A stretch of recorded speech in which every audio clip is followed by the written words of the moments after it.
Jose, and I will be here to help you develop your skills in food and beverage services. Is your learning material ready? How about your pen and paper? Great! Let's begin fun and exciting lesson. Welcome to the world of food and beverage services. This is your specialization for this semester, which leads you to food and beverage services national certificate lesson.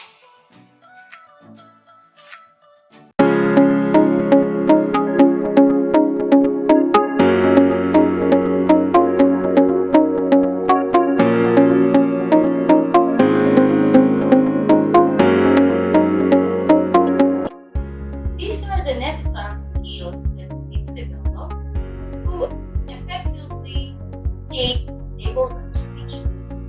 1. Answer inquiries promptly and accurately. 2. Ask pertinent questions. Complete the details of the reservations. 3. Accurately record reservations data on form based on establishment standards. 4. Confirm details of reservations with the customer. Last, provide additional information about food and beverage service establishments.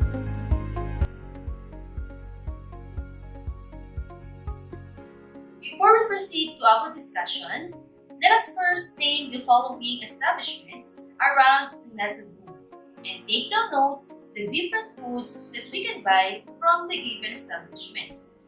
You can use your pen and paper to take down notes. Are you ready? Great! Let us start. Number 1. Name that establishment and write the different foods that we can buy from that establishment. Alam niyo na ba kung anong pangalan ng establishment na to? Very good! That is 7-Eleven. What are the different foods that we can buy from 7-Eleven? Great! Next, number 2. What is the name of that establishment? Great! That is Cafe Patricio. What are the different foods that we can buy from that establishment? Very good. How about number 3? What is the name of that establishment? Very good. That is what we call Jollibee. What are the different foods that we can buy from Jollibee? Very good. Next, number 4. What is the name of that establishment? Very good. That is King Samgyup. How about the different foods that we can buy from King Samgyup? Very good. Number 5. What is the name of that establishment? Very good. That is El Bulalo. What do you think are the different foods that we can buy from El Bulalo? Great! Very good! Before engaging oneself in the food and beverage industry, one must know what kind of food beverage system their establishment is using. This will help in creating or finding options for food production and service. Let us first define what is food service systems. Service system is an entity which delivers food and beverage as its primary mission. There are a wide variety of food service systems ranging from hot dog stands at a ballpark for conventional settings. It is also a facility where large quantities of food intended for individual service and consumption are routinely provided, completely prepared, and it also the term includes any such place regardless of whether consumption is on or off the premises, and regardless of whether or not there is a charge for the food. Food service system vary with regard to where food is prepared, what types of food are purchased, how food is held, and for how long, labor and equipment required, where food is transported. Most food service operations use more than one type of these systems. The systems differ in where the food is prepared in relation to where it is. There are different characteristics of food service systems. These are the characteristics. Number 1, demand varies. Number 2, food production and service are labor-intensive. 3, skilled and unskilled labor are needed. 4, food is perishable. And lastly, menus and production change daily. Demand varies by time of day, around meal times. People food preferences change every minute. May mga food na in-demand during morning or lunch, or it can be evening. For example, silog meals like dosilog, tapsilog, chiksilog most consume food during morning. Time of year. Foods may patronize by the customer depends on its trend. Are you familiar with BTS Meal of McDo? That's right. It is named after the BTS group or Bangtan Boys, a South Korean boy band that was formed in 2010. On April 19, earlier this year, they announced their latest campaign, a meal launched in partnership with the global superstars BTS. Special events. Customers purchase food depends on their purpose. For example, cake for birthdays, chicken joy at Jollibee for children's party, nachos for pika-pika in wedding reception. Day of the week. People crave different foods every day. You may crave for sushi for today, and tomorrow might be chicken joy with spag of Jollibee. Food production and service are labor-intensive. Labor-intensive refers to a process or industry that requires a large amount of labor to produce its goods or services. Skilled and unskilled labor are needed. There are certain establishments that need your skills, and some of them don't require skills. Food is perishable. According to USDA or the United States Department of Agriculture, perishable foods are those likely to spoil, decay, or become unsafe to consume if not kept refrigerated at 40 degrees Fahrenheit or below, or frozen at 0 degrees Fahrenheit or below. Examples of foods that must be kept refrigerated for safety includes meat, poultry, fish products, and all cooked leftovers, and refrigeration slows bacterial growth. Menus and production change daily. These menus change daily and are focused on seasonal ingredients and preparing the freshest food possible. Food flow is the handling or preparation of food ingredients or products through the food establishment and service to a customer. Food must be handled safely at each step.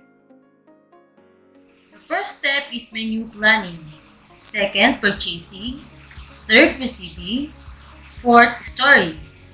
Next, I prepared cooking, holding, serving, cooking, and reheating. Menu planning is the process of designing what you will eat for each meal, including main dishes, side dishes, and desserts. It also entails knowing how many meals to plan for and when to serve them. Purchasing. It is the process of getting the right product into a facility at the right time and place, plus the amount of goods at the right price and right source. It is also an act of buying. Receiving. It is the point at which food service operation inspects and takes legal ownership and physical possession of items ordered. Its purpose is to ensure that the food and supplies delivered match the established quantity and quality specifications. Storing. It is the proper storage of food immediately after it has been received and checked. It is also an important factor in the prevention and control of loss or waste. Perishables need to be placed immediately to refrigerated or refrigerator or frozen storage. Preparing. In small food establishments such as convenience stores, food products are commonly purchased in ready-to-eat form and are stored until sold to the consumer. Large operations such as restaurants, supermarkets, and institutional feeding facilities prepare and serve foods in vast quantities. Cooking. It is make food more palatable by changing its appearance, texture, and aroma. Holding followed the FIFO or what we call first in, first out method. Serving. A serving size is a standard amount of food, such as a cup or an ounce. The term portion means how much of a food you are served or how much you eat. A portion size can vary from meal to meal.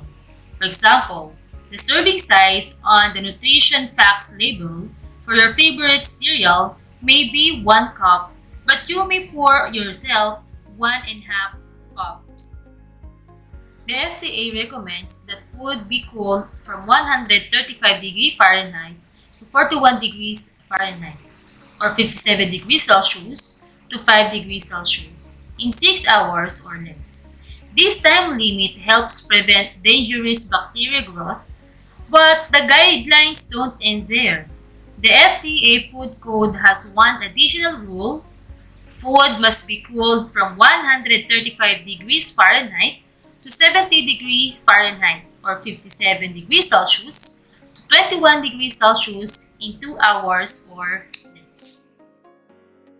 Reheating. Food safety practices and general requirements. Food businesses must make sure potentially hazardous food like egg and meat dishes is cooled or reheated quickly so harmful microorganisms don't get a chance to grow to unsafe levels. If you are reheating potentially hazardous foods to hot cold, you must heat it quickly to 60 degrees Celsius or hotter, ideally in 2 hours or less. There are different types of food service systems. Number 1, we have conventional. Number 2, centralized or commissary. Number 3, ready prepared. Number 4, assembly service. Conventional food service system is the most common of all the systems in the food service. In this kind of system, ingredients are assembled and food or dish are produced on site. This system is usually used in cafeterias, restaurants, small hotels, and school canteens. Foods are purchased, transformed into final products for service, and held at serving temperature until served. Its production and service occur on same premises. Many foods purchased raw or unfinished traditionally has been the most widely used food service systems. There are different advantages of conventional. Number 1, high degree of food quality. Number 2, flexibility in menu. Number 3, food is served soon after production. And Lastly, traditional standardized recipe can be used. There are different disadvantages of conventional. Number 1, labor intensive. Number 2, labor cost than other systems. Number 3, consistency may not occur. And last one, food cost difficult to control. Centralized or commissary food service system. It is also known as central kitchen or food factory. Centralized food service system is prepared in one place, then transported to satellite kitchens. This system is most effective when mass production is required. Airline industry is an example of establishment that uses a centralized food service system. Food safety is a concern during holding and transporting. Quality can deteriorate using holding. Some items don't hold well. It is also required a large kitchen. There are different advantages of centralized.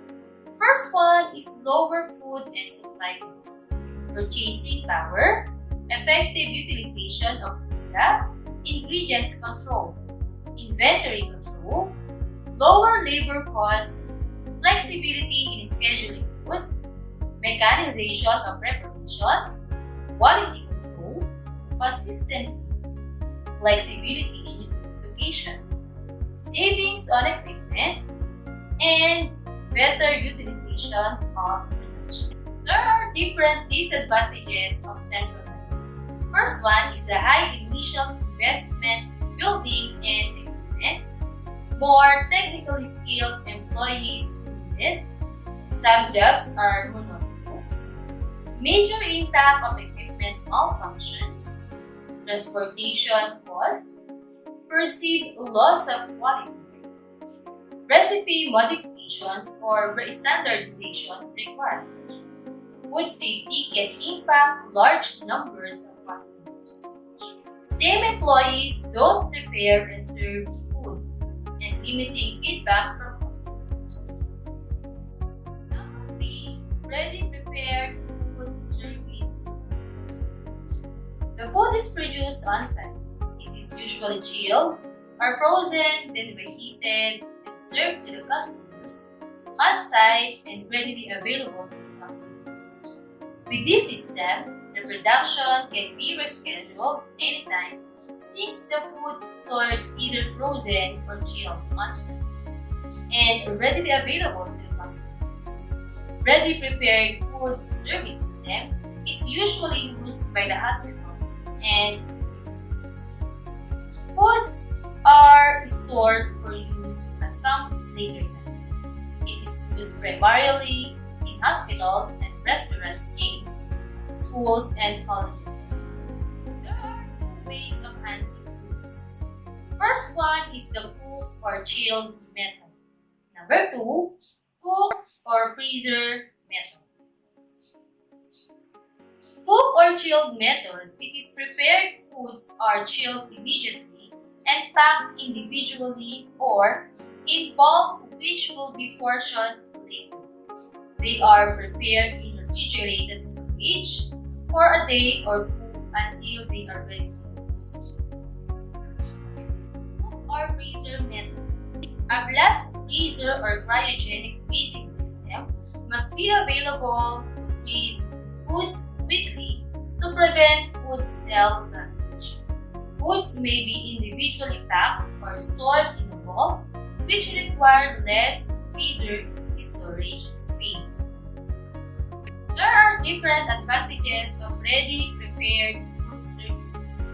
Number 1, flexibility in scheduling food preparation, and number 2, labor savings. There are different advantages of ready prepared food services. Number 1, limited menu variety. Number 2, high initial capital investment for equipment. Number 3, perceived loss of food quality. Number 4, perceived modifications may be needed. Number 5, food safety problems may affect many customers. Assembly serve food service system.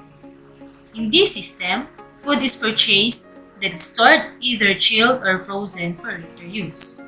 Then, it will be portioned and reheated and served to customers. It is usually used by in-flight caterers. Food production is not done on the premises, and it is fully prepared. Foods are purchased, stored, assembled, heated, and served. It is used by hospitals and healthcare institutions. These are the advantages. First, lower labor costs. Number 2, limited equipment needs. And lastly, required only a minimal investment for equipment. We have also disadvantages. We have high food costs, limited menu variety, availability of menu items, perceived loss of quality.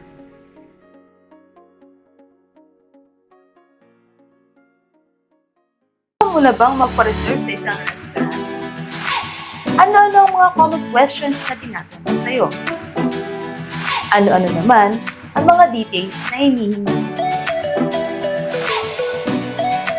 Sa lesson na to, i-discuss natin kung ano ba ang ibig sabihin ng reservation, ano ba ang mga tips na pwede nating tandaan at i-apply pagdating sa pagtitinda. In the food industry, reservation is defined as an arrangement to have something just like the room, the table, or the seat held for your use at a later time.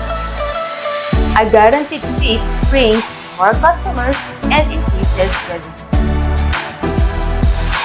Creating a positive impression for the guests begins from the very first point of contact, where a guest is telephoned to make a reservation. It is our first opportunity to introduce the guests to our restaurant and provide them with an exceptional level of service.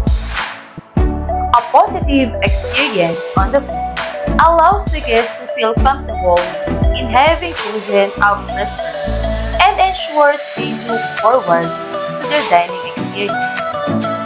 There are different types of restaurant reservations. We have the manual reservation, and the second one is the online reservation.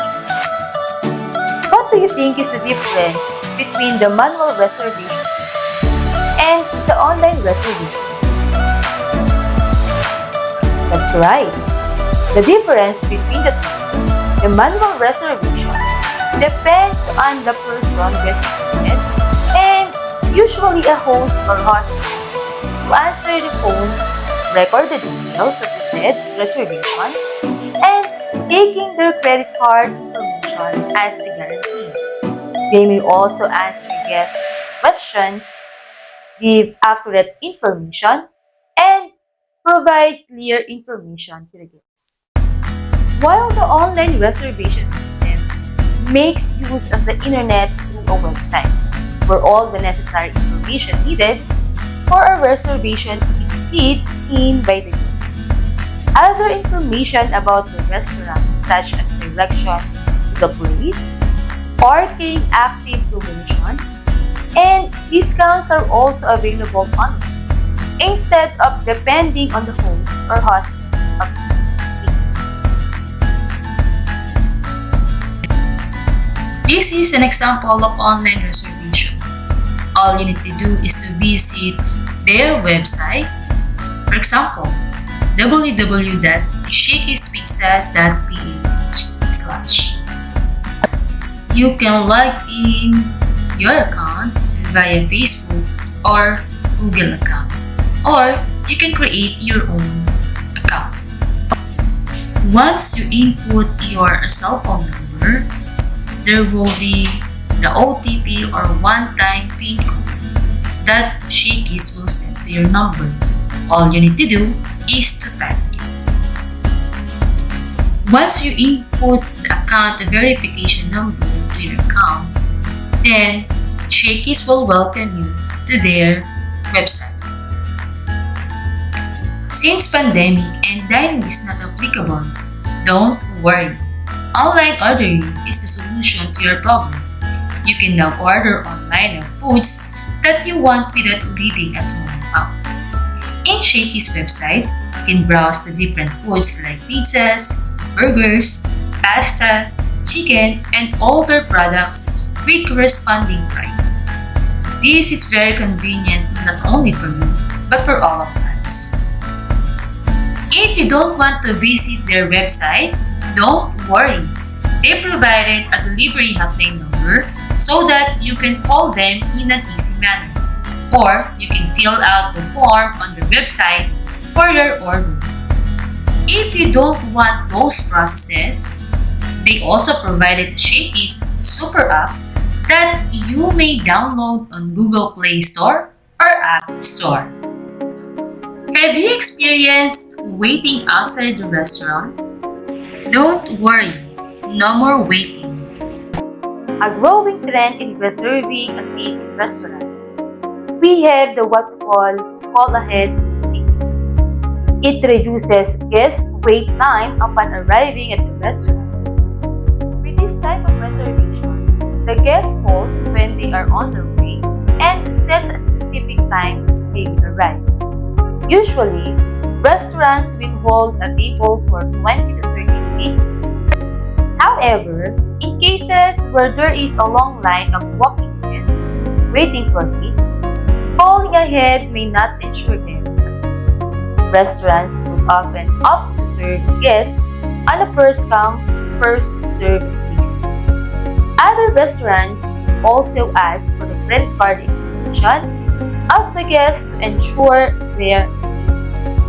Since this guarantees the transaction, the restaurant manager has to make sure that there will be no overbooking of guests and are accommodated right away at the time reserved for them. Not all restaurants accept reservations, though a lot of customers find making one convenient for them. These are restaurants who are frequently experience a high number of walk-in guests and prefer to serve them as they arrive. Let us have a short recap of our discussion. What do you think are the two types of reservation?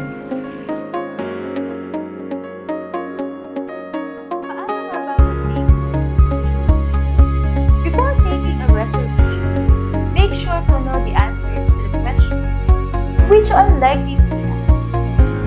These are the tips and some possible questions in taking reservations. Tip number 1. Answer inquiries promptly, clearly and accurately as possible.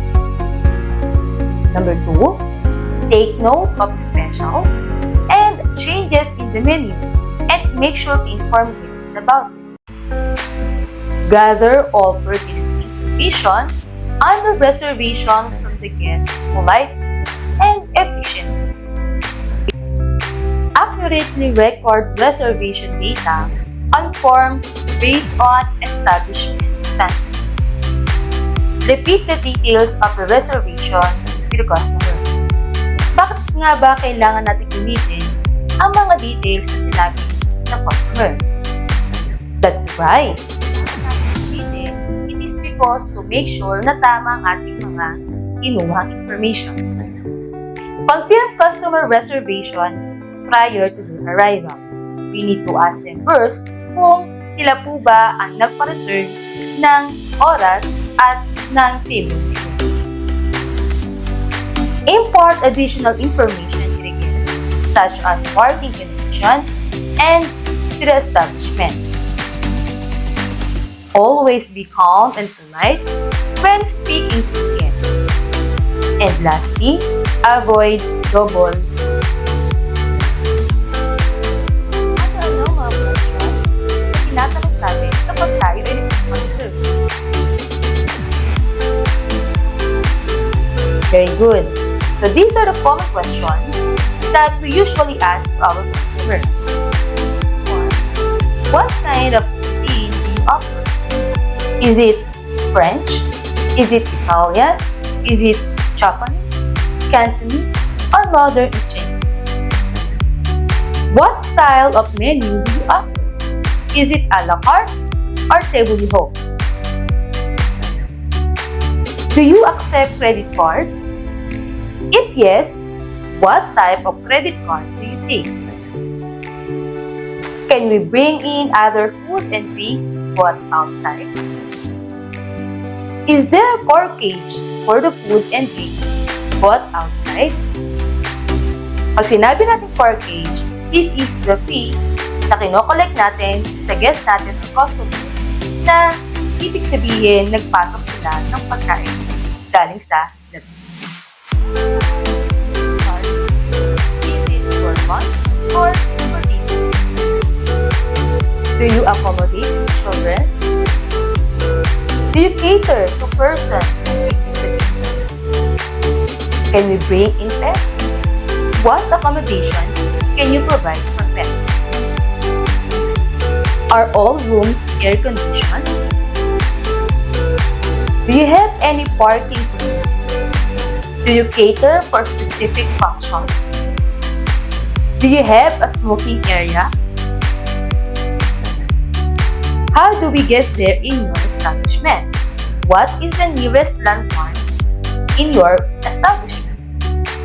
Most reservations are taken over the telephone. Therefore, the telephone operator should be friendly and accommodating. Always answer the phone immediately. The reservation book should always be ready at hand. State the name of the establishment clearly. Greet the caller courteously by saying, for example, "Good morning, manager. Good evening, manager. Good afternoon, manager. May I help you?" Then, you can also ask, "May I have your name, please?" Answer questions clearly and politely. And if you do not know the answer, find someone to help you and ask if they are willing to wait for a few minutes.